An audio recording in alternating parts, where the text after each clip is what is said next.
Ok. La leçon ici est très simple. Il faut toujours vérifier la loyauté des gens. La loyauté, il faut toujours vérifier. Tu ne peux pas rester là disant, je connais cette personne, c'est mon ami, on a étudié à l'école, on était amis dans le passé, aujourd'hui il sera aussi ami. Il faut toujours vérifier la loyauté des gens. C'est très important. Il faut tester la loyauté des gens. Une personne qui t'a été loyale il y a cela 15 ans ne le sera pas nécessairement aujourd'hui.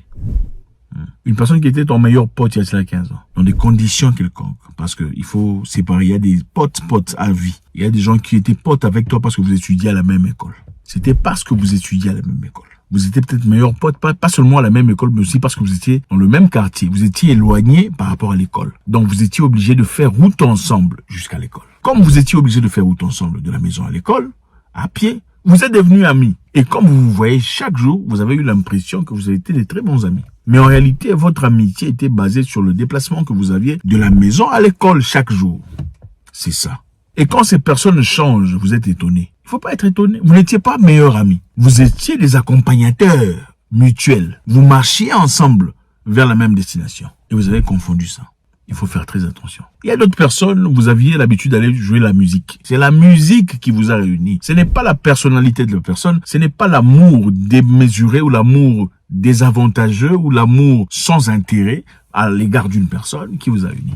Ce n'est pas parce que j'aime ce gars-là, je veux le faire. Non, ce n'était pas ça. C'était vous aimiez la musique, ou vous aimiez les bars, ou vous aimiez les boîtes de nuit. Vous vous rencontriez parce que vous aimiez les boîtes de nuit. Vous vous rencontriez parce que vous allez fumer du chanvre ensemble. Je sais qu'il y a beaucoup qui ont fumé du chanvre aussi. Bon, le chanvre, c'est pas aussi mauvais, je vous dis la vérité. C'est pas aussi mauvais que le... Enfin bref, on va pas entrer là.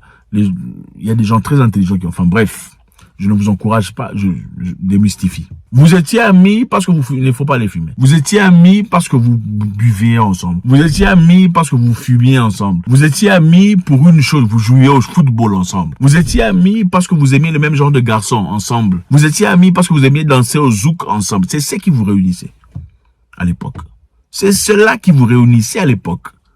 Ce n'est pas l'amitié. Et ce sont les gens de personnes à qui, quand vous leur racontez vos histoires de vie, vos projets, vos ambitions. Oh, j'ai envie de faire un salon de coiffure. Je veux que la couleur soit totalement rose. Je veux qu'à l'intérieur, ça soit blanc. Avec du temps, quand toi, tu n'as pas de l'argent, lui, il a l'argent, il va faire ton projet, ton programme. Ton salon de coiffure de couleur rose, tout ça, toutes les idées que tu lui avais dit. Parce que vous n'étiez pas amis, vous étiez des accompagnateurs mutuels. Vous étiez des adhérents, comme on dit. Vous étiez amis par rapport aux circonstances. Vous aimiez la musique ensemble, vous jouiez au football ensemble, vous jouiez au basket ensemble, vous allez au judo ensemble, vous cherchez les garçons ensemble. C'était ça à l'époque. Vous marchiez ensemble de votre quartier là-bas pourri jusqu'à... Je rigole. Il faut pas confondre les choses. Vous vous rencontrez 20 ans plus tard, il faut pas confondre les choses. Vous n'êtes peut-être pas amis parce que l'école n'existe plus aujourd'hui. Vous n'êtes peut-être plus amis parce que le chanvre ne fait plus partie de votre journée mutuelle, de votre occupation. Vous n'êtes peut-être plus amis parce qu'il n'y a plus de musique. Vous ne serez peut-être plus amis s'il n'y a pas de football ou de basketball ou de judo. Maintenant là, vous ne partez plus dans les bibliothèques comme vous partiez dans le passé. Il est très nécessaire de vérifier l'amitié des gens. Un ami, une meilleure amie dans le passé n'est pas meilleur ami aujourd'hui. Attention, les conditions changent, les intérêts changent, les avantages changent. Beaucoup de gens sont fidèles à toi à cause de leurs intérêts du moment. Ils sont en difficulté, par exemple. Il n'y a pas beaucoup à manger à la maison. Ils viennent chez toi récemment. Ils viennent chez toi habituellement. Pour manger, pour être bien. Et même eux ne perçoivent pas ça comme un profit. Après tout, en ce moment-là, vous êtes son ami. Et comme vous êtes son ami, il viendra chez toi manger. Okay? Comme vous êtes son ami, il viendra chez toi, tu vas l'aider avec l'argent de transport, tout ça. Et ce n'est pas mal. Et lui ne perçoit même pas ça comme, voilà, abuser de toi. Tu es son ami. Mais dès qu'il a un boulot, il devient DG. Bam! Le sentiment il est parti. Dès qu'il a une position, des conditions changent. Directement, tout change. Parce que son amitié n'était pas basée sur le vide. Son amitié n'était pas basée sur l'amour. Son amitié était basée sur les circonstances, les conditions. Il y a des gens avec qui vous habillez super cher. Vous avez le même genre de style. D'accord. Si vous arrêtez de faire ce style-là, vous ne serez plus amis. Un vrai ami ne parle jamais de toi. Jamais un vrai ami ne reste là pendant que les gens sont en train de te détruire, de calomnier, de médire et se tait. Un vrai ami ne fait pas ça. Un vrai ami, après avoir écouté ce qu'ils ont dit, il va recadrer. On ne peut pas raconter des bêtises devant moi comme ça. Vous ne le connaissez pas. Pourquoi vous racontez des bêtises sur une personne que vous ne connaissez? Ça, c'est un ami. Un ami doit être besoin d'entrer en conflit à cause de toi. Ça, c'est un ami. Conflit justifie pas des bêtises. Un vrai ami entrera en conflit pour défendre ton or et ton honneur. Un vrai ami entrera en conflit pour défendre ton honneur. Ça, c'est un ami. Un faux ami va passer les photos. Ah, tu as vu? Ah, c'est vrai, tu as vu ces nudes sont sorties. Ça, il faut m'envoyer aussi, je veux voir. Il envoie. Toi, tu veux envoyer pourquoi? Toi, tu es censé être ami, il faut couper la ligne, il faut couper le cycle. Ah, la vidéo là, vraiment lui aussi, il nous fait, oh, tu as vu ça? Regarde, c'est même pas un ami. Un vrai ami t'acclame. Mon frère, le meilleur, c'est lui, c'est mon pote. Ça, c'est un ami. Un vrai ami va te poster dans son histoire pour parler de toi, pour que le monde te connaisse, pour que tu ailles de l'avant. Un vrai ami veut te voir aller de l'avant. Même si tu le dépasses, ça ne le dérange pas, parce que tu représentes ce que lui il est. Les faux amis sont constamment en train de comparer leur vie à la tienne. Hein? Quel genre de télévision tu as? Quel genre de magnétoscope? Si les magnétoscopes existent. Quel genre de salon tu as? Lui va faire un effort pour aller avoir double ta télévision et triple ton salon. S'il n'a pas double, s'il n'a pas assez d'argent pour avoir double, il va chercher exactement ce que tu as. Pour aller dire au monde là, lui là quoi, il n'a rien de mieux que nous. C'est ça. Tout ce qu'il fait là, il n'a rien de mieux que nous. C'est ça. Un vrai ami n'a même pas besoin de savoir combien tu gagnes. Ce n'est pas son problème.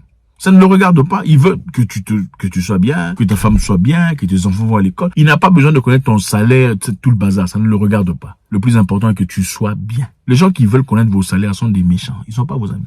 Oh, toi, tu fais combien là-bas? Pour la plupart, ce sont des gens qui veulent se situer, se comparer à toi. Comment tu es? Qu'est-ce que tu gagnes de toutes des efforts que tu fournis? C'est pour ça qu'on veut savoir. Oh, lui, il gagne comment? Comment il gagne son argent? Là-bas, il a aussi un...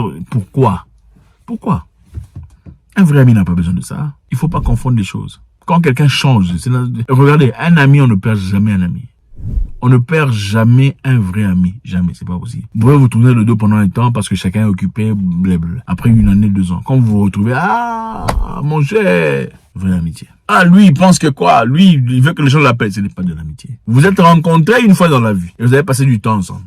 Vous n'êtes pas amis. Lui, il pense que c'est lui. Tout le monde a fait comme lui. Vous n'êtes pas amis. Vous vous êtes rencontrés une fois dans le passé. Vous faisiez une activité. Vous jouiez au football. Vous partiez lire, bibliothèque, machin, histoire. Vous faisiez tout ça ensemble. Vous n'étiez pas amis. Il faut pas confondre les bêtises. Arrêtez de confondre les bêtises. Sinon, vous commencez à pleurer. Les amis sont jaloux. Un ami ne peut jamais être jaloux. Vous choisissez mal vos amis, votre entourage. Un ami ne peut jamais être jaloux. Il y a des gens, je vous ai expliqué, le type d'amis. J'en parlerai encore prochain. Il y a des gens avec qui vous n'aimez pas quelqu'un.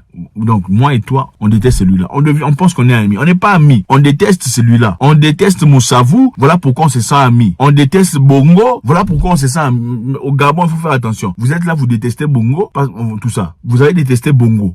Mais ça ne veut pas dire que vous êtes amis. Vous n'êtes pas amis. Vous n'aimez pas Bongo. Quand l'histoire de Bongo sera mise à côté, votre amitié n'existera plus. Mais en ce moment-là, vous aurez déjà dit des secrets, vous avez dit des histoires intérieures à quelqu'un qui potentiellement sera ton ennemi le plus farouche, le plus pire. Gardez le cadre. Il faut toujours vérifier la loyauté des gens. Il a été loyal dans le passé, d'accord, mais est-ce qu'il est loyal aujourd'hui? Ça en vaut pour tout, pour les hommes, pour les femmes, même dans vos relations. Il faut vérifier. Tu es avec quelqu'un, vous vous êtes laissé, quand vous vous reprenez, si vous décidez de le faire, vérifiez la loyauté des gens.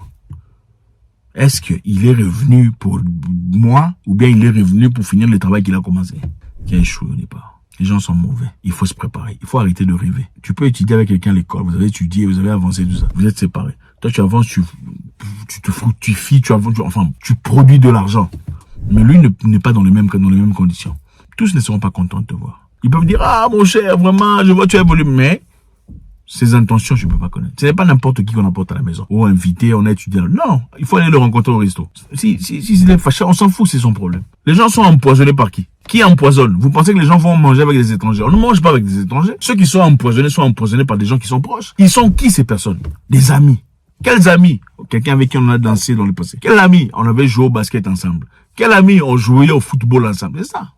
Vérifier la loyauté des gens. Quelqu'un va peut-être loyal dans le passé. Aujourd'hui, il ne sera pas loyal à toi parce qu'il s'en fout. Il a son argent, il a ses conditions. Peut-être qu'il veut sa place. Peut-être que lui veut être à ta place. Merci infiniment les amis. C'est toujours avec beaucoup de plaisir. J'espère qu'on en a tiré quelque chose. Prudence. God bless.